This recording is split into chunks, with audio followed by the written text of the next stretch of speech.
नमस्कार दोस्तों, स्वागत है आप सभी का अभी की दुनिया एकेडी चैनल में। कुछ नेटवर्क इशू के कारण 10 और 11 अक्टूबर 2021 की द हिंदू न्यूज़पेपर के न्यूज़ नहीं हो पाई थी, इसलिए आज 12 अक्टूबर 2021 को पहले 10 और 11 अक्टूबर की न्यूज़ पोस्ट होंगी, फिर उसके बाद आज की न्यूज़ पोस्ट होगी। तो चलिए पढ़ना शुरू करते हैं। तो आज के खबरों में जो सबसे बड़ी हेडलाइन है उसका टाइटल है global pact on minimum corporate tax of 15%। तो चलिए इसे पढ़ते हैं। 15% के न्यूनतम कॉर्पोरेट कर पर वैश्विक समझौता। आयरलैंड और एस्टोनिया और हंगरी ने एक समझौते पर हस्ताक्षर किए जाने के बाद बड़ी कंपनियों को 15% की न्यूनतम कर दर का भुगतान करने और कराधान से बचने के लिए कठिन बनाने के लिए एक मील का पत्थर वैश्विक सौदा किया है, जिसे अमेरिकी राष्ट्रपति जो बिडेन ने कहा कि खेल मैदान को समतल किया गया है। इस सौदे का उद्देश्य सरकारों द्वारा 4 दशक से चली आ रही नीचे की ओर दौड़ को समाप्त करना है, जिन्होंने बहुराष्ट्रीय कंपनियों पर केवल हल्के से कर लगाकर उन्हें कम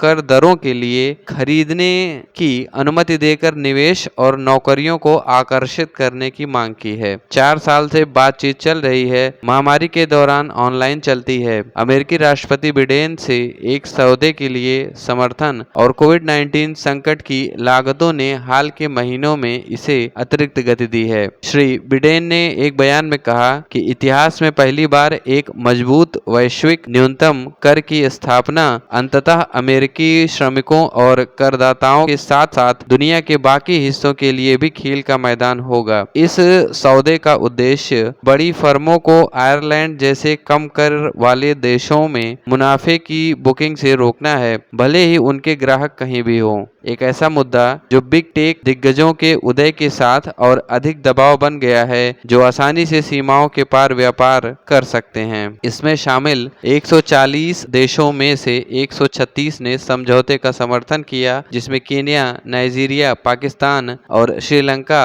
अभी के लिए अलग रहे। पेरिस स्थित आर्थिक सहयोग और विकास संगठन OECD, जो वार्ता का नेतृत्व कर रहा है, ने कहा कि यह सौदा वैश्विक अर्थव्यवस्था के 90% को कवर करेगा। हालांकि सौदे पर स्याही बमुश्किल सूखी होने के कारण कुछ देश पहले से ही इसके कार्यान्वयन के बारे में चिंता व्यक्त कर रहे थे। स्विस वित्त मंत्रालय ने एक बयान में मांग की कि छोटी अर्थव्यवस्थाओं के हितों को ध्यान में रखा जाए और कहा कि 2023 की कार्यान्वयन तिथि असंभव थी। पोलैंड जैसे विदेशी निवेशकों पर प्रभाव के बारे में चिंता है। उन्होंने कहा कि वह सौदे पर काम रखना जारी रखेंगे। समझौते के केंद्र में 15% की न्यूनतम कॉर्पोरेट कर दर है और सरकारों को विदेशी बहुराष्ट्रीय कंपनियों के मुनाफे के बड़े हिस्से पर कर लगाने की अनुमति है। तो इसी के साथ ये न्यूज समाप्त हो जाती है। न्यूज का टाइटल है Himachal getting less no study. तो चलिए इसे पढ़ते हैं। हिमाचल में हो रही कम हिमपात अध्ययन। हिमाचल प्रदेश के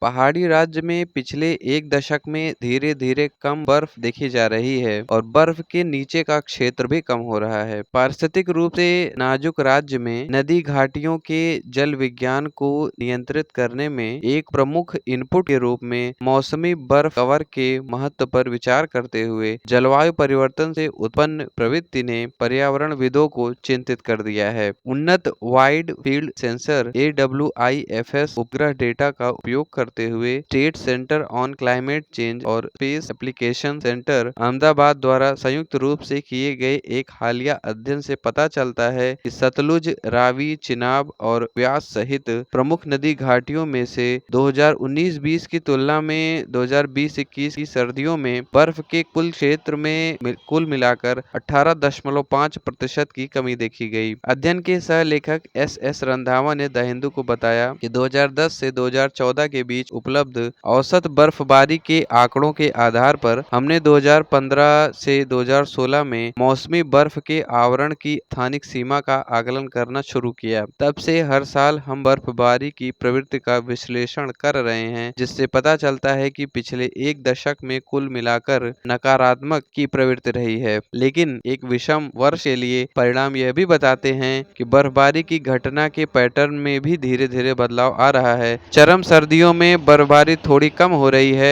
और वास्तव में देर से सर्दियों के महीनों या गर्मियों के शुरुआती महीनों की ओर बढ़ रही है। दक्षिण एशियाई people's action on climate crisis की सह संयोजक सौम्या दत्ता ने इस घटना को बढ़ते तापमान के लिए जिम्मेदार ठहराया। वैश्विक जलवायु स्तर पर पैटर्न बदल रहा है। तेजी से वनों की कटाई, व्यापक निर्माण और अनियमित गतिविधियां योगदान कारक हैं। इन कारकों को स्थानीय स्तर पर छोटे के रूप में देखा जा सकता है, लेकिन निश्चित रूप से ये सभी महत्वपूर्ण हैं। श्री दत्ता ने ऐसा कहा। इसी के साथ ये न्यूज समाप्त हो जाती है।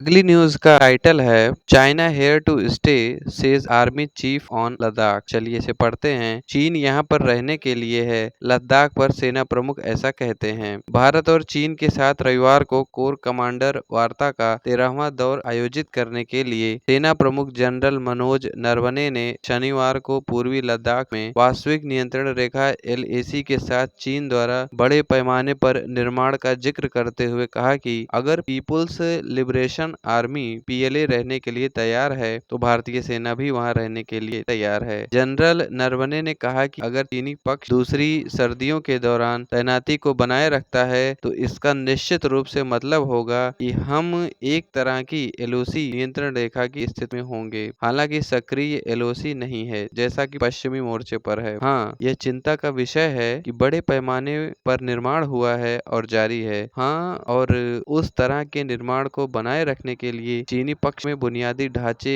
का समान विकास हुआ है। जनरल नरवणे ने इंडिया टुडे कॉन्क्लेव में ऐसा कहा। इसके साथ ही इन्होंने कहा कि इसका मतलब है कि वे यानी कि चीन रहने के लिए हैं। हम इन सभी घटनाक्रमों पर कड़ी नजर रख रहे हैं, लेकिन अगर वे वहां रहने के लिए हैं तो हम भी वहां रहने के लिए हैं। तो इसी के साथ ये न्यूज समाप्त हो जाती है। अगली न्यूज का टाइटल है the merchant who bought a mosque. तो चलिए इसे पढ़ते हैं। व्यापारी जिसने मस्जिद खरीदी। शाहजहानाबाद की पुनर्निर्मित मुख्य सड़क ने श्री दिगलाल जैन मंदिर को फतेहपुरी मस्जिद से जोड़ने वाले खंड के साथ कई इमारतों के ऐतिहासिक वास्तु शिल्प पहलुओं के संरक्षण की ओर ध्यान आकर्षित किया है। विरासत घरों के अग्रभाग के साथ साथ अमूर्त विरासत के हिस्से के रूप में परिवार और जीवन शैली के इतिहास को संरक्षित रखने की तत्काल आवश्यकता है। इस संबंध में प्रतिष्ठित सड़क पर सबसे बड़ी जीवित हवेली लाला चुन्नमल एक आकर्षक विवरण प्रस्तुत करती है। चांदनी चौक और आसपास की गलियां और उप गलियां कई अन्य परतों के साथ जमींदार अभिजात वर्ग, व्यापारी वर्गों और विकसित मध्यम वर्ग के पेशेवरों की जीवन शैली का प्रतिनिधित्व करती हैं। कई हवेली दिल्ली में मुगल काल और ब्रिटिश शासन को दर्शाती हैं। इनमें से कई परिवारों ने व्यवहारिक कारणों से मुगलों के साथ गठबंधन किया और नए ब्रिटिश आकाओं के प्रति अपनी निष्ठा को बदल दिया, जिससे जीवन शैली और वास्तुकला की प्रकृति प्रभावित हुई। दिल्ली में दो साम्राज्यों के बीच 1803 से 1931 तक समाज, सरकार और शहरी विकास में प्रख्यात इतिहासकार नारायणी गुप्ता द्वारा विभिन्न शहरों में व्यापारियों और नए जमींदार वर्ग की अवधि और प्रधानता को ललाक्रेसी के रूप में वर्णित किया गया है। 1864 में निर्मित चुन्नमल हवेली का उपयोग लाला की छठी पीढ़ी के वंशज अनिल प्रसाद और उनके परिवार द्वारा किया जा रहा है। एक सफल व्यापारी चुन्नमल मुख्य रूप से एक कपड़ा व्यापारी थे और कोलकाता में जिनके महत्वपूर्ण व्यापारिक संबंध थे, और इसके साथ ही शिमला में उनका एक ग्रीष्मकालीन घर भी था। 1857 के तुरंत बाद लाला चुन्नमल ने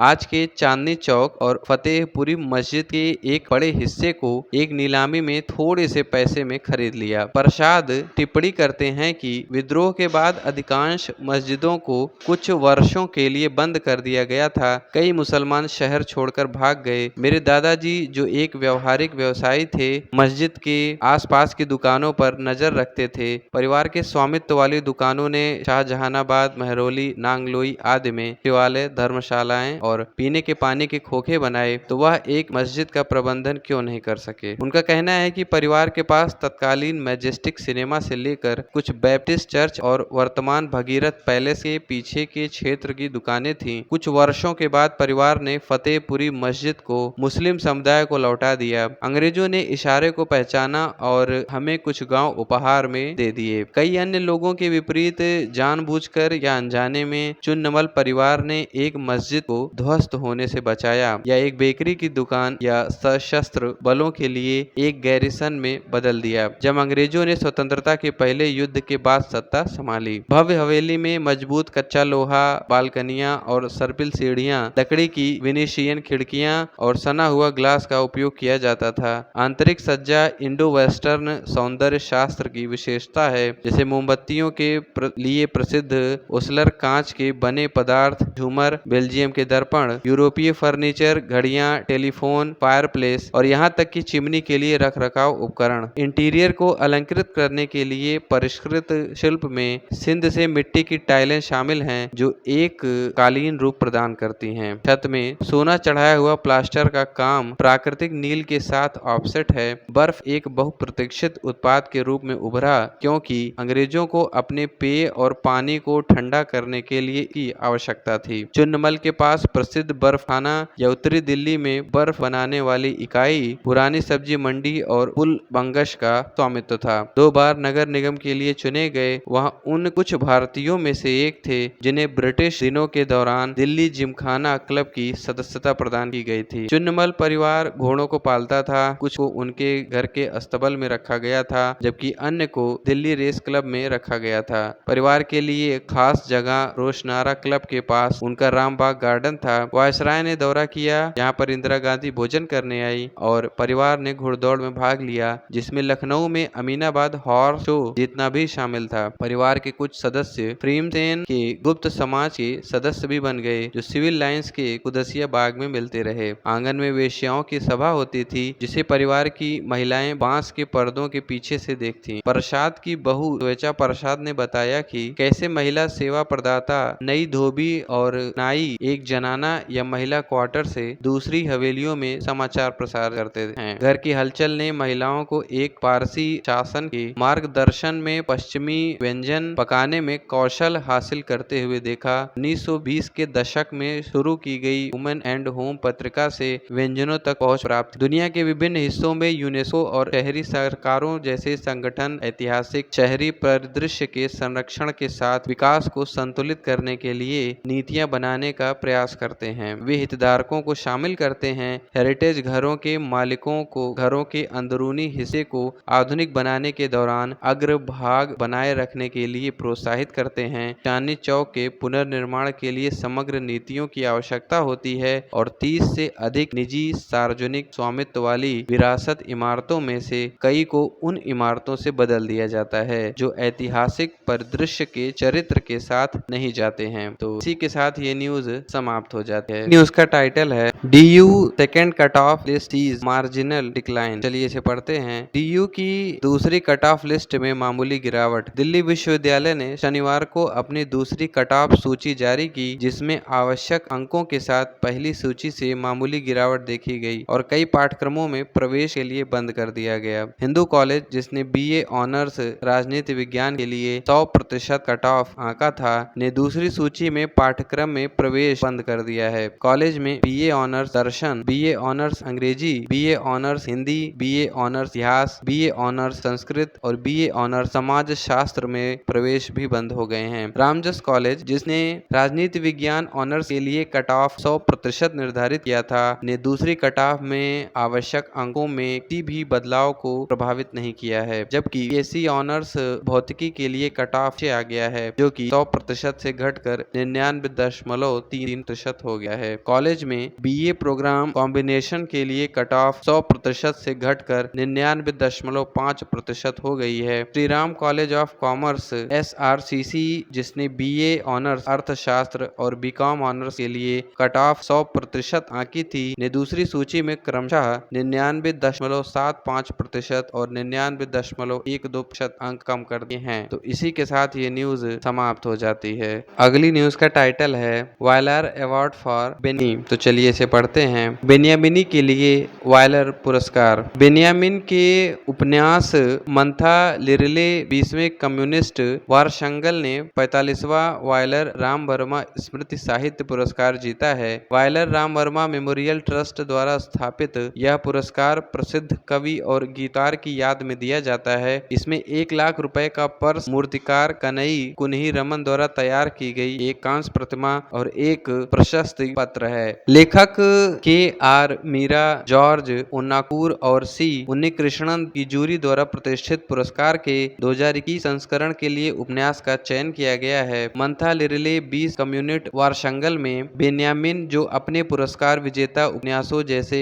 आदुजी विथम, बकरी दिवस पर और मुल्लापू निर्मुल्ला, पकालुकल, जैस्मीन डेज और लघु कथाओं के रूप में जाने जाते हैं। मंथलीर गांव के निवासियों को प्रस्तुत करते हैं और राजनीति का प्रमुख मिश्रण कैसे प्रस्तुत करते हैं और धर्म इस अनिवार्य रूप से गूढ़ सेटिंग में अस्तित्व के लिए उनके दैनिक संघर्षों को प्रभावित करता है। काम के लिए अपनी प्रस्तावना में लेखक बताते हैं कि उन्होंने मलयालम में क्षेत्रीय उपन्यास के एक सनक बनने से बहुत पहले पठानमिट्ठा जिले के एक गांव मंथलीर के बारे में अपनी कहानियों पर काम करना शुरू कर दिया था। उन्होंने 2005 में अक्का पोरिंडे इरुपथु नसरानी वर्शंगल लिखना शुरू किया, जिसे वे मंथलीर कहानियों का पहला भाग कहते हैं। यह पंडालम के पास मंथलीर में सेंट थॉमस चर्च के लिए मलानाकारा चर्च के रूढ़िवादी और जैकोबाइट गुटों के बीच लड़ाई से संबंधित है। उस समय भी बेन्यामिन लिखते हैं कि उनके दिमाग में 20 के दशक के उपन्यासों की एक चौकड़ी थी, टेंटीज,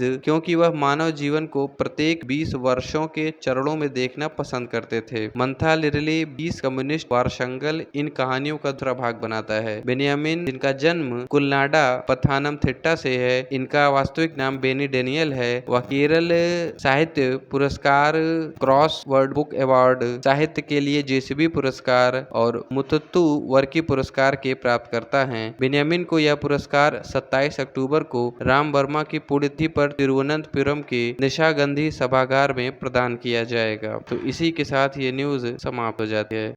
अगली न्यूज का टाइटल है green pact inked at India Denmark summit. तो चलिए इसे पढ़ते हैं। भारत डेनमार्क शिखर सम्मेलन में हरित समझौते पर हस्ताक्षर किए गए। भारत और डेनमार्क ने जलवायु परिवर्तन में अनुसंधान पर 2 समझौतों पर हस्ताक्षर किए, जबकि रिलायंस इंडस्ट्रीज और डेनिश कंपनी स्टडल फ्यूल टेक्नोलॉजीज के बीच ग्रीन हाइड्रोजन इलेक्ट्रोलाइजर प्लांट स्थापित करने के लिए एक और समझौता ज्ञापन पर हस्ताक्षर किए गए, क्योंकि प्रधानमंत्री नरेंद्र मोदी ने डेनमार्क के प्रधानमंत्री मेटे फ्रेडरिक्सन के साथ मुलाकात की। महामारी की शुरुआत के बाद से यह भारत की पहली शिखर स्तरीय यात्रा थी और 1 दशक पहले द्विपक्षीय संबंधों पर रोक के बाद से किसी डेनिश नेता की पहली राजकीय यात्रा थी। श्री मोदी ने द्विपक्षीय शिखर सम्मेलन के बाद कहा कि हमने आज यह भी निर्णय लिया है कि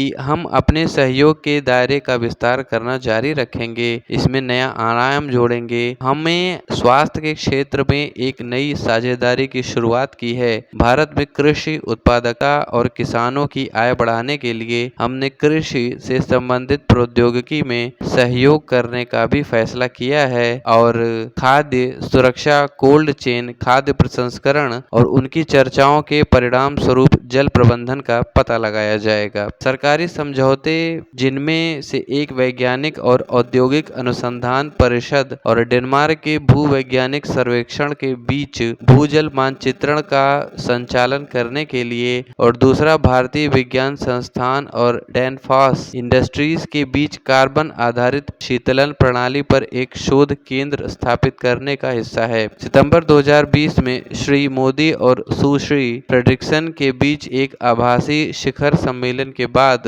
भारत और डेनमार्क ने हरित रणनीतिक साझेदारी की स्थापना की है। इसी बीच रिलायंस इंडस्ट्रीज लिमिटेड और स्टडल फ्यूल टेक्नोलॉजीज के बीच वाणिज्यिक समझौता ज्ञापन भारत में निर्मित होने वाले शून्य कार्बन हाइड्रोजन के लिए हाइड्रोजन इलेक्ट्रोलाइजर के विकास पर काम करेगा। गुजरात में सौर फोटोवोल्टिक मॉड्यूल, इलेक्ट्रोलाइजर, ईंधन सेल और भंडारण बैटरी के उत्पादन के लिए 4 कारखानों के निर्माण की योजना के साथ इस साल अगस्त में घोषित रिलायंस की 9 सदस्यीय न्यू एनर्जी काउंसिल में स्टीसडल के संस्थापक हेनरिक स्टीसडल भी शामिल हैं। सुश्री फ्रेडरिक्सन ने बैठक के बाद कहा कि मुझे गर्व है कि डेनिश समाधान आपके बहुत महत्वाकांक्षी लक्ष्यों की बात करते समय महत्वपूर्ण भूमिका निभाते हैं और आप दुनिया के बाकी हिस्सों के लिए प्रेरणा हैं। जब 10 लाख से अधिक घरों के लिए स्वच्छ पानी और अपतटीय पवन सहित नवीकरणीय ऊर्जा की बात आती है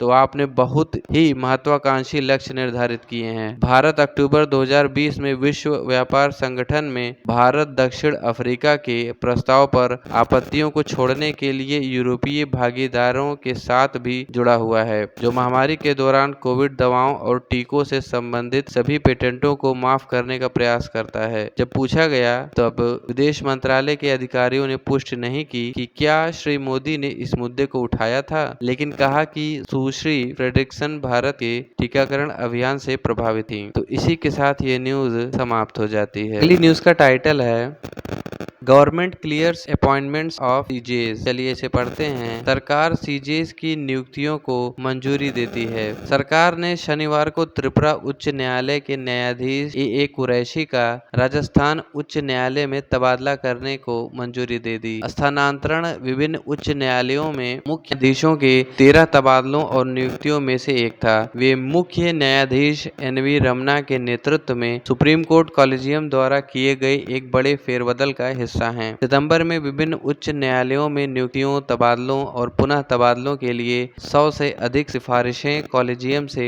मंजूरी के लिए सरकार को भेजी गई थीं। मुख्य न्यायाधीश रमना ने जोर देकर कहा कि उनका कॉलेजियम उच्च न्यायालयों में लंबे समय से लंबित रिक्तियों को भरने के लिए युद्ध पथ पर है और सरकार से न्यायपालिका के साथ मिलकर काम करने का आग्रह किया ताकि सिफारिशों को तय किया जा सके। सरकार पिछले कुछ दिनों में अनुमोदन की एक स्थिर धारा के साथ प्रतिक्रिया दे रही है। 13 उच्च न्यायालयों में मंजूरी को महत्वपूर्ण माना गया है क्योंकि उनमें से कुछ कार्यवाहक मुख्य न्यायाधीशों के साथ काम कर रहे हैं। 8 उच्च न्यायालयों को नए मुख्य न्यायाधीश मिलेंगे। कलकत्ता उच्च न्यायालय के कार्यवाहक मुख्य न्यायाधीश न्यायमूर्ति राजेश बिंदल को इलाहाबाद उच्च न्यायालय का मुख्य न्यायाधीश नियुक्त किया गया। न्यायमूर्ति रंजीत बी मोरे को मेघालय उच्च न्यायालय का मुख्य न्यायाधीश नियुक्त किया गया है। कर्नाटक उच्च न्यायालय के कार्यवाहक मुख्य न्यायाधीश न्यायमूर्ति सतीश चंद्र शर्मा को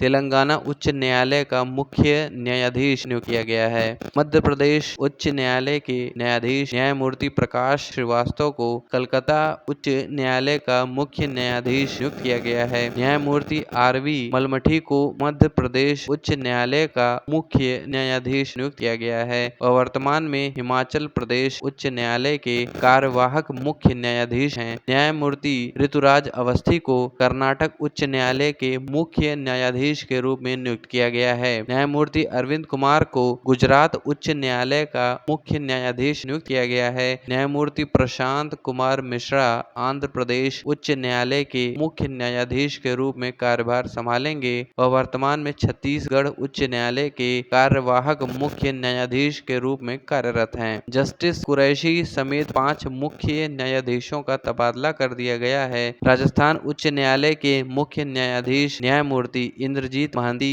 त्रिपुरा के मुख्य न्यायाधीश के रूप में कार्यभार संभालेंगे। मध्य प्रदेश के मुख्य न्यायाधीश मोहम्मद रफीक को हिमाचल प्रदेश उच्च न्यायालय का मुख्य न्यायाधीश नियुक्त किया गया है। मेघालय उच्च न्यायालय के मुख्य न्यायाधीश विश्वनाथ सोमदर को सिक्किम उच्च न्यायालय के मुख्य न्यायाधीश के रूप में स्थानांतरित किया गया है। न्यायमूर्ति AK गोस्वामी को छत्तीसगढ़ उच्च न्यायालय का मुख्य न्यायाधीश नियुक्त किया गया है और वर्तमान में आंध्र प्रदेश उच्च न्यायालय के मुख्य न्यायाधीश हैं। इसी के साथ ये न्यूज समाप्त हो जाती है। अगली न्यूज का टाइटल है Malabar exercise phase 2 to be held next week. तो चलिए इसे पढ़ते हैं। मालाबार अभ्यास चरण 2 अगले सप्ताह आयोजित किया जाएगा। आधिकारिक सूत्रों के अनुसार भारत, ऑस्ट्रेलिया, जापान और अमेरिका के चतुर्भुज समूह अगले सप्ताह मालाबार नौसैनिक अभ्यास के दूसरे चरण का आयोजन करने वाले हैं। ऑस्ट्रेलिया, अमेरिका और यूके के बाद से क्वाड पार्टनर देशों के बीच यह पहला सैन्य जुड़ाव है जिसने उभरती सुरक्षा और रक्षा क्षमताओं की एक श्रृंखला पर सहयोग को गहरा करने के लिए ऑकस पहल का अनावरण किया, जिसमें कम से कम 8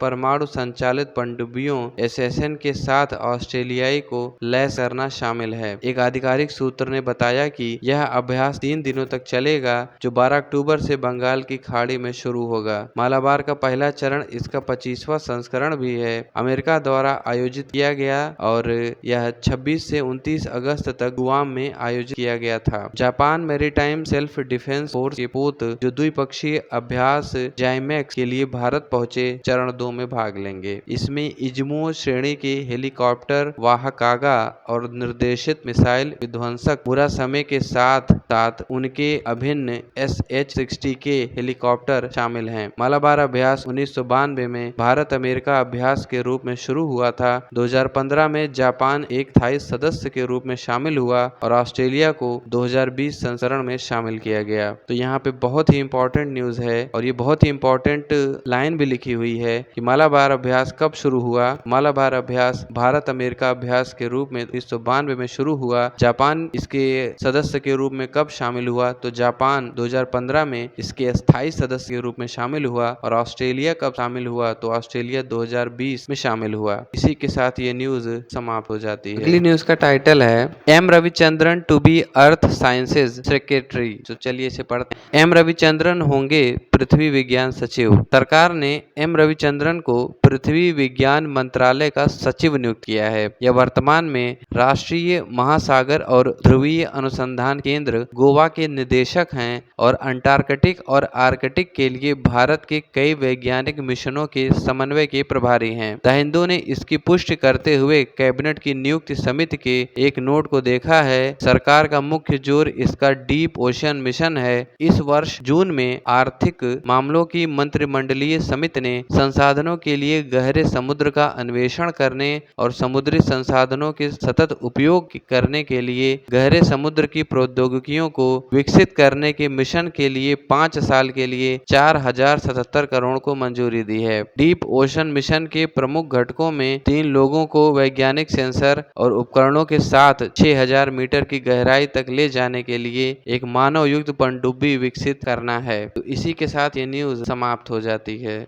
आगे बढ़ने से पहले मैं ये कहना चाहूँगा कि अगर अभी तक आपने चैनल को सब्सक्राइब नहीं किया है तो अभी के अभी सब्सक्राइब कर लें। इसके साथ ही साथ हमारे टेलीग्राम चैनल को ज्वाइन करने का लिंक डिस्क्रिप्शन और कमेंट दोनों सेक्शंस में दिया गया है, तो आप वहां पे जा करके हमारे टेलीग्राम चैनल को ज्वाइन कर सकते हैं। चलिए बढ़ते हैं अगले न्यूज की ओर। तो अगले न्यूज का टाइटल है creative economy of Durga Puja in West Bengal pegged at ₹32,000 crore. तो चलिए इसे फिर पढ़ते हैं। पश्चिम बंगाल में दुर्गा पूजा की रचनात्मक अर्थव्यवस्था 32,000 करोड़ रुपए का सृजन। ब्रिटिश काउंसिल द्वारा किए गए एक अध्ययन से पता चलता है कि दुर्गा पूजा उत्सव में शामिल रचनात्मक गतिविधियों का कुल आर्थिक मूल्य लगभग 32,377 करोड़ है और त्योहार पश्चिम बंगाल के सकल घरेलू उत्पाद का 2.58% योगदान देता है। पश्चिम बंगाल सरकार के पर्यटन विभाग द्वारा शुरू किए गए दुर्गा पूजा उत्सव के विभिन्न पहलुओं का अपनी तरह का पहला विस्तृत अध्ययन पूजा से संबंधित 10 रचनात्मक उद्योगों जैसे स्थापना, मूर्ति निर्माण, प्रकाश और रोशनी, खुदरा प्रायोजन, विज्ञापन और भोजन को देखता है। इसके साथ ही साथ पेय पदार्थों को भी। यह परियोजना सितंबर 2019 और जनवरी 2020 के बीच देखी गई थी। त्योहार के समय के आसपास 3 सप्ताह गहन अवधि में फील्ड वर्क पूरा किया गया था और हाल ही में रिपोर्ट जारी की गई थी। Report mapping the creative economy around Durga Puja 2019 बताती है कि कला और सजावट खंड का आर्थिक मूल्य 860 करोड़ था और कोलकाता से पश्चिम बंगाल में पंडाल बनाने वाले उद्योग का 15% हिस्सा था। भूमि निर्माण के संबंध में रचनात्मक अर्थव्यवस्था लगभग 260 से लेकर 280 80 करोड़ रुपए होने का अनुमान लगाया गया था, जहां अकेले कोलकाता में लगभग 120 करोड़ रुपए का हिसाब था। रिपोर्ट में बताया गया है कि उत्तरी कोलकाता में कुम्हारों के पारंपरिक इलाके कुमारटुली में मूर्ति बनाने वाले लगभग 40% स्टूडियो 60 साल से पुराने हैं। रचनात्मक अर्थव्यवस्था में सबसे अधिक योगदान खुदरा क्षेत्र का था, जिसने 27,364 करोड़ का योगदान दिया। त्योहारी सीजन के दौरान छूट और ऑफर दिए जाने पर बिक्री में 100% की वृद्धि दर्ज की गई। साहित्य और प्रकाशन जैसे अन्य क्षेत्रों ने लगभग 260 से 270 करोड़ का योगदान दिया, जबकि फिल्म और मनोरंजन क्षेत्र ने 53.2 करोड़ का योगदान दिया। एक अन्य क्षेत्र जिसने महत्वपूर्ण योगदान दिया है वह खाद्य और पेय क्षेत्र है, जिसने 2,854 करोड़ रुपए का योगदान दिया है। त्योहारी महीने के दौरान इस क्षेत्र में उपभोक्ता खर्च पिछले महीने की तुलना में 30% अधिक माना जाता है। ब्रिटिश काउंसिल के निदेशक बारबरा विक्रम ने कहा, जहां तक हम जानते हैं यह जटिल शोध इस पैमाने पर किया गया है कि भारत में अपनी तरह का यह पहला प्रयोग हो और यह त्योहार अर्थव्यवस्था को खिलौने वाले ओपन एक्सेस सिस्टम की मात्रात्मक और गुणात्मक विश्लेषण दोनों को जोड़ता है। ब्रिटिश काउंसिल के पूर्व और पूर्वोत्तर भारत के निदेशक तिबंजन चक्रवर्ती ने द हिंदू को बताया कि इस्तेमाल की जाने वाली पद्धति न केवल पारदर्शी है बल्कि भारत के अन्य हिस्सों में भी दोहराई जा सके। रिपोर्ट में त्योहार के दौरान बस यात्रियों की संख्या में 120% की बढ़ोतरी और हवाई और रेल यातायात में 11% बढ़ोतरी की ओर भी इशारा किया गया है। पश्चिम बंगाल सरकार पर्यटन की प्रमुख सचिव नंदिनी चक्रवर्ती ने कहा कि साल में सिर्फ एक त्योहार पर आधारित आजीविका सृजन उल्लेखनीय है। सुश्री चक्रवर्ती ने कहा, यह त्योहार कई परिवारों के लिए साल भर की कमाई का एकमात्र स्रोत है, जबकि रिपोर्ट पूर्व कोविड आंकड़ों को दर्शाती है। विशेषज्ञों ने कहा कि यह पूर्व महामारी की में रचनात्मक अर्थव्यवस्था का आधार रेखा प्रदान करती है और यदि ये अध्ययन एक ही पद्धति का उपयोग करके किया जाता है तो महामारी के प्रभाव और महामारी के बाद की स्थिति को बेहतर ढंग से समझा जा सकता है। इसी के साथ ये न्यूज समाप्त हो जाती है। दी न्यूज का टाइटल है Sabarmati Ashram to get a 1200 crore revamp. तो चलिए इसे पढ़ते हैं। साबरमती आश्रम को 1200 करोड़ रुपए मिलेंगे। गुजरात सरकार ने महात्मा गांधी के साबरमती आश्रम के पुनर्विकास और इसे वर्तमान 5 एकड़ से बढ़ाकर लगभग 55 एकड़ कर लिए एक महत्वाकांक्षी परियोजना शुरू की है। पुनर्विकास ने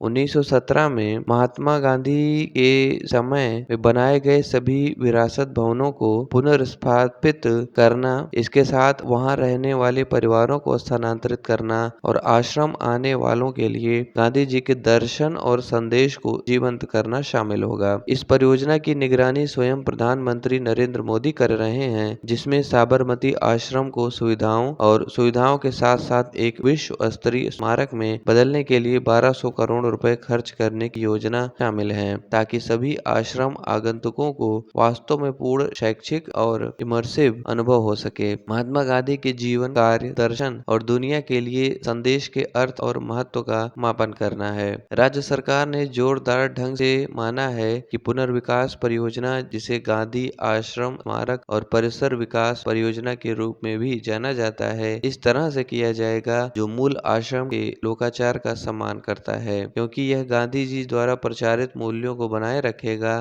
तपस्या, सादगी और प्रामाणिकता। यह महात्मा गांधी के आश्रम के पुनर्विकास के लिए प्रधानमंत्री महोदय की प्रतिबद्धता है। अतीत में कई प्रयास किए गए, लेकिन किसी तरह पहले कोई प्रगति नहीं हुई। के कैलाशनाथन गुजरात में प्रधानमंत्री मोदी की सबसे भरोसेमंद नौकरशाह हैं, जो व्यक्तिगत रूप से आश्रम पुनर्विकास परियोजना को संभाल रहे हैं। अधिकारियों द्वारा तैयार एक प्रस्तुति में कहा गया है कि चूंकि अधिकांश मूल इमारतें आज के आश्रम के बाहर स्थित हैं, आगंतुकों को इस बात का पूरा एहसास होता है कि मूल आश्रम कैसे काम करता है और यह गांधी जी के दर्शन को कैसे मूर्त रूप देता है। कई मूल इमारतें भी जर्जर हो चुकी हैं। इसे जोड़ने के लिए आश्रम का वातावरण भी यातायात के शोर से बुरी तरह बाधित होता है और आगंतुकों की लगातार बढ़ती संख्या के कारण अक्सर भीड़ होती है। सुधार परियोजना की परिकल्पना प्रमुख वास्तुकार बिमल पटेल ने की है, जो राष्ट्रीय राजधानी में सेंट्रल विस्टा परियोजना के सुधार में भी शामिल हैं। विवरण के अनुसार मूल आश्रम लगभग 120 करोड़ का था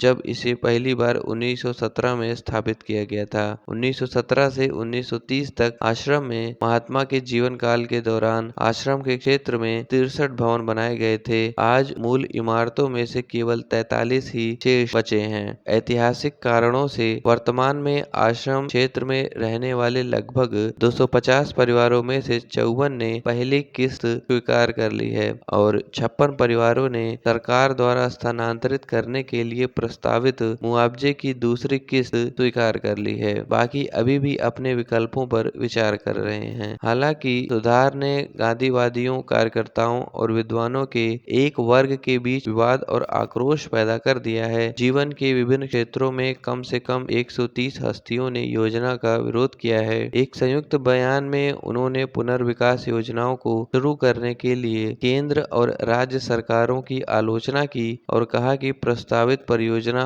वर्तमान आश्रम की सादगी और पवित्रता से गंभीर रूप से समझौता करेगी। उन्होंने कहा कि प्रस्तावित स्मारक को सबसे अच्छा गांधी थीम पार्क और सबसे खराब महात्मा की दूसरी हत्या कहा जा सकता है। इस साल अगस्त में साबरमती आश्रम संरक्षण और स्मारक ट्रस्ट HAPMT ने ट्रस्टियों ने एक बयान में कहा कि उन्होंने साबरमती आश्रम के भविष्य के बारे में कई नागरिकों द्वारा व्यक्त की गई चिंताओं को साझा किया है। तो इसी के साथ ये न्यूज समाप्त हो जाती है। इस न्यूज का टाइटल है centre restrict syringe exports for 3 months to aid COVID fight. चलिए इसे पढ़ते हैं। केंद्र ने कोविड से लड़ने में सहायता के लिए सिरिंज के निर्यात को 3 महीने के लिए प्रतिबंधित कर दिया। सरकार ने सिरिंज की 3 श्रेणियों के निर्यात पर 3 महीने का प्रतिबंध लगाया है ताकि यह सुनिश्चित किया जाए कि घरेलू उठाव और उपलब्धता में सुधार के लिए पर्याप्त सिरिंज हैं। हालांकि स्थानीय उद्योग की मांगों का पालन करते हुए इससे उन सिरिंज की श्रेणियों के निर्यात की अनुमति दी है जिनका उपयोग कोविड टीकों के लिए नहीं किया जाता है। कोविड टीकाकरण में उपयोग की जाने वाली अधिकांश सिरिंजों की क्षमता 0.3 मिलीलीटर होती है। हालांकि बड़ी सिरिंज का भी उपयोग किया जाता है। कोविड-19 टीकाकरण की प्रगति पर शनिवार को एक बैठक के बाद केंद्रीय स्वास्थ्य मंत्री मनसुख मंडाविया ने राज्यों को वरिष्ठ स्वास्थ्य अधिकारियों से कहा कि भारत की कोविड-19 टीकाकरण यात्रा में तत्काल मील का पत्थर 100 करोड़ खुराक का प्रशासन पूरा कर रहा था। भारत अब तक 94 करोड़ वैक्सीन डोज दे चुका है। सिरिंज की 3 श्रेणियों जो निर्यात पर इस मात्रात्मक प्रतिबंध के अधीन होंगी वे हैं 0.5 millilitre, 1 millilitre AD auto disable syringe, 0.5 millilitre, 1 millilitre, 2 millilitre, 3 millilitre disposable syringe, 1 millilitre, 2 millilitre ml RUP यानी कि पुनः उपयोग रोकथाम सिरिंज। प्रेस सूचना ब्यूरो के एक बयान में कहा गया कि शनिवार की बैठक में उत्तर प्रदेश ने कोवैक्सीन की तुलना रूप से सीमित आपूर्ति है और खुराक के बीच की छोटी अवधि को एक कारण बताया था कि टीकाकरण नतीजे आगे नहीं बढ़ रहा था। भारत बायोटेक द्वारा अप्रैल में किए गए पिछले अनुमानों ने दावा किया था कि सितंबर तक उत्पादन 6 करोड़ खुराक से अधिक हो जाएगा, लेकिन वास्तविक आपूर्ति बहुत कम है। भारत बायोटेक के चेयरमैन कृष्णा एला ने सितंबर में कहा था कि अक्टूबर तक उत्पादन को 5.5 करोड़ खुराक तक बढ़ाया जाएगा। भारत को वर्ष के अंत तक सभी वयस्कों को पूरी तरह से टीका लगाने के अपने लक्ष्य को पूरा करने के लिए उसे हर दिन 1 करोड़ से अधिक टीकाकरण करने की आवश्यकता है, लेकिन 17 सितंबर को 2.5 करोड़ खुराक के बाद से यह लगातार औसतन 80 लाख से थोड़ा कम रहा है। श्री मंडाविया ने कहा कि राज्यों के पास 8 करोड़ से अधिक खुराक उपलब्ध हैं। इसी के साथ ये न्यूज समाप्त हो जाती है। अगली न्यूज का टाइटल है why natural gas prices are soaring around the world. चलिए इसे पढ़ते हैं। दुनिया भर में प्राकृतिक गैस की कीमतें क्यों बढ़ रही हैं? यह एक ऑफ सीजन माना जाता है क्योंकि सर्दी अभी शुरू नहीं हुई है, लेकिन पिछले कुछ महीनों में प्राकृतिक गैस की कीमतें बढ़ी हैं, खासकर से यूरोप में। यूरोप में प्राकृतिक गैस की कीमत अब पिछले साल की तुलना में 6 गुना अधिक है। पूरे महाद्वीप में प्राकृतिक गैस की सूची गिर रही है। बुधवार को benchmark Denmark Dutch gas futures की कीमत सुबह के कारोबार में 40% उछलकर 162.13 यूरो प्रति मेगावाट पर पहुंच गई, जो कि 8 साल के उच्च स्तर पर है। लेकिन रूसी राष्ट्रपति व्लादिमीर पुतिन द्वारा यूरोप की आपूर्ति का आश्वासन दिए जाने के बाद पाठ्यक्रम उलट गया। लेकिन दिन की गिरावट के बाद भी यूरोप में गैस की कीमतें एक महीने पहले की तुलना में दोगुनी ऊंची रहीं और शुक्रवार को कीमतों में फिर से उछाल शुरू हो गया। क्या कीमतें बढ़ रही हैं? आर्थिक सुधार से लेकर भू राजनीति तक कीमतों में वृद्धि के लिए कई कारणों को जिम्मेदार ठहराया गया है। वैश्विक ऊर्जा मांग पिछले साल गिर गई जब अर्थव्यवस्थाएं कोविड प्रेरित लॉकडाउन में फिसल गईं। जब इस साल विकास वापस आया, विशेष रूप से एशियाई अर्थव्यवस्थाओं में मांग बढ़ी और ऊर्जा उत्पादकों को बढ़ती मांग को पूरा करने के लिए संघर्ष करना पड़ा। कीमतों में बढ़ोतरी हुई, यहाँ तक कि दुनिया के सबसे बड़े प्राकृतिक गैस उत्पादक अमेरिका में भी कीमतें 31 मार्च को $1.7 प्रति मिलियन ब्रिटिश थर्मल यूनिट से बढ़कर 5 अक्टूबर को $6.3 प्रति MBTU हो गई। यूरोप, जो अपनी ऊर्जा मांग को पूरा करने के लिए आयात पर बहुत अधिक निर्भर है, विशेष रूप से प्रभावित हुआ था। स्वच्छ ऊर्जा की ओर यूरोप के बदलाव के हिस्से के रूप में कई देश बिजली उत्पादन के लिए कोयले से गैस की ओर चले गए थे। इससे यूरोप की गैस पर निर्भरता बढ़ गई। दूसरी ओर महाद्वीप के प्राकृतिक गैस का उत्पादन पिछले कुछ वर्षों में कम हो गया था, क्योंकि कई देशों ने पर्यावरणीय चिंताओं पर उत्पादन क्षेत्रों को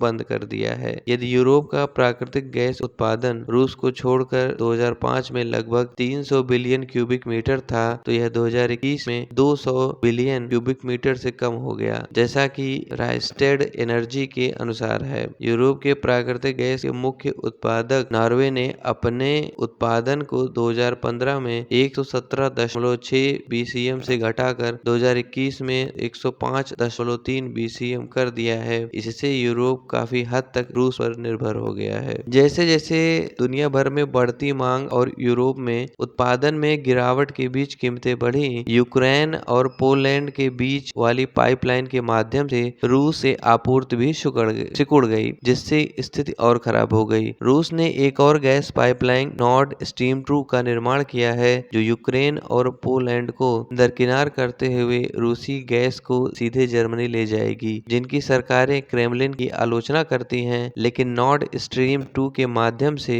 यूरोप को आपूर्ति अभी शुरू नहीं हुई है, क्योंकि पाइपलाइन को यूरोपीय अधिकारियों से मंजूरी का इंतजार है। अतीत में जब यूरोप की ऊर्जा मांग बढ़ी थी, रूस ने आपूर्ति बढ़ा दी थी, लेकिन इस साल रूस की राज्य नियंत्रित ऊर्जा दिग्गज गजप्रोम, जो यूरोप की गैस आवश्यकताओं का लगभग 35% आपूर्ति करती है, ने आपूर्ति पर दबाव डालते हुए व्यापारियों की तुलना में कम अतिरिक्त निर्यात बुक किया है। अंतर्राष्ट्रीय ऊर्जा एजेंसी ने कहा कि इस सप्ताह यूरोप में रूसी निर्यात 2019 की तुलना में कम था। इसने अटकलों को हवा दी है कि Shri Putin Nord stream 2 pipeline के लिए यूरोपीय संघ से अनुमोदन प्राप्त करने के लिए यूरोप में ऊर्जा की कमी का उपयोग कर रहे हैं। यूरोप के साथ साथ अमेरिका के कई देश पाइपलाइन के आलोचक हैं, जो उनका कहना है कि रूस को महाद्वीप पर अपना लाभ बढ़ाने में मदद करेगा और रूस को यूक्रेन और पोलैंड को आर्थिक रूप से दंडित करने की अनुमति देगा। क्रेमलिन ने इस तरह की आलोचना को खारिज करते हुए कहा कि ऊर्जा संकट में रूस की कोई भूमिका नहीं है। बुधवार को श्री पुतिन ने कहा कि परिचालन पाइपलाइन के माध्यम से बहने वाली गैस की मात्रा यूक्रेन के साथ गजप्रोम के अनुबंध के तहत सहमत मात्रा से अधिक है। उन्होंने यह भी कहा कि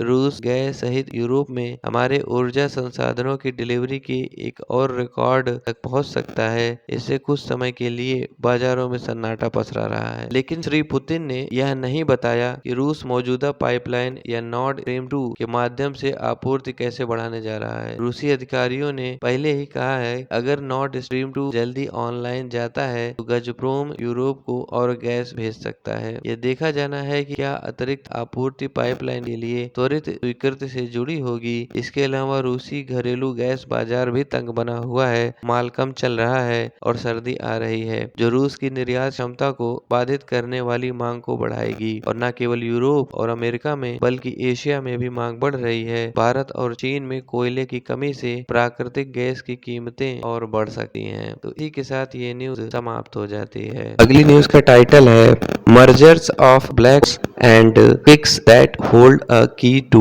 पजल्स। तो चलिए इसे पढ़ते हैं। ब्लैक होल और किक का विलय जो पहेली की कुंजी रखता है। चेन्नई गणितीय संस्थान के वैज्ञानिकों ने अपने सहयोगियों के साथ LIGO VIRGO वेधशालाओं से डेटा का विश्लेषण किया है और अनुमान लगाया है कि अब तक बाइनरी ब्लैक होल विलय के अंश का पता चला है जो मध्यवर्ती द्रव्यमान ब्लैक होल बनाने की क्षमता दिखाते हैं।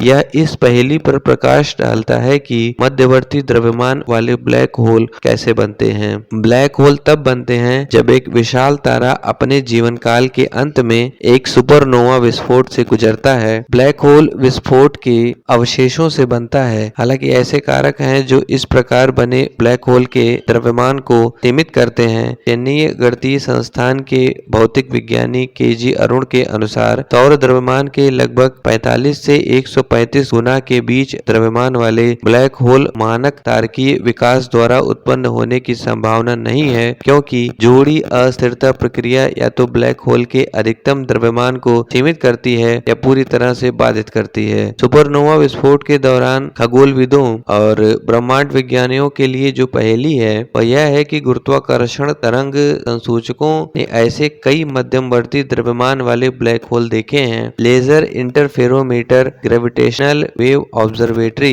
LIGO के 2 डिटेक्टरों ने 19 सितंबर 2014 को बाइनरी ब्लैक होल की एक जोड़ी का पहला अवलोकन किया। तब से अन्य गुरुत्वाकर्षण तरंग वेधशालाओं के साथ लगभग 40 विलय का पता चला है, जिनसे लगभग 5 का द्रव्यमान सौर द्रव्यमान से 100 गुना अधिक है। मध्यवर्ती द्रव्यमान वाले ब्लैक होल के निर्माण के सिद्धांतों में से एक का संबंध पदानुक्रमित वृद्धि से है। यही है, यदि ब्लैक होल सितारों के घने समूह के बीच मौजूद है तो विलय के अवशेष ब्लैक होल एक बाइनरी बनाने के लिए पास के दूसरे ब्लैक होल के साथ जुड़ सकते हैं। यह अंततः एक दूसरे से अवशेष के रूप में विलीन हो सकता है जो अधिक विशाल है। यह प्रक्रिया एक श्रेणीबद्ध तरीके से हो रही है। मध्यवर्ती द्रव्यमान ब्लैक होल गठन की व्याख्या कर सकती है। विलय के दौरान गुरुत्वाकर्षण तरंगे ऊर्जा और रैखिक गति को दूर ले जाती हैं। प्रक्रिया के रूप में अवशेष ब्लैक होल एक विपरीत गति प्राप्त करता है। यह किक प्राप्त करता है। यह किक काफी बड़ी हो सकती है जो इसे 1000 किलोमीटर प्रति सेकंड तक की रफ्तार देती है।